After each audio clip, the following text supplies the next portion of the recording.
So here I am at Santee Canal Park, which is one of my favorite places to go running in our community.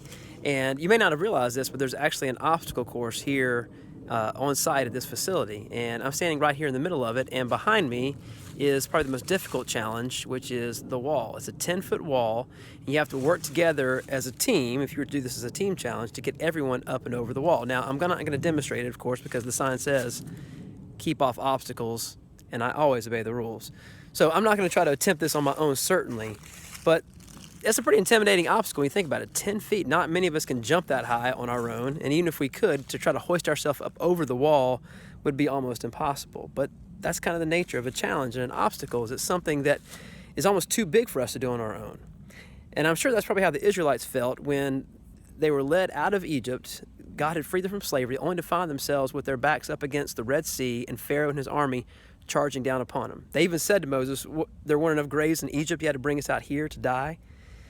But in that moment, Moses told them to rally together and to watch what the Lord was going to do. And he said, the Lord is going to fight for you. God looked down and said, what are you guys doing standing around here? It's time to get moving, move on.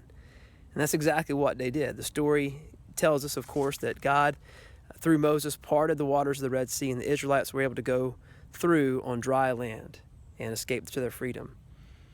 You know, when you face an obstacle in life, there is no obstacle that God will lead you to that He's also not willing to lead you through if you'll put your trust in Him. An obstacle is too big for you to handle on your own, but nothing is too big for God. So when you find yourself overwhelmed by the obstacles of life, remember to be overwhelmed by God, and they won't seem so big anymore. Hope to see you Sunday to hear more about it.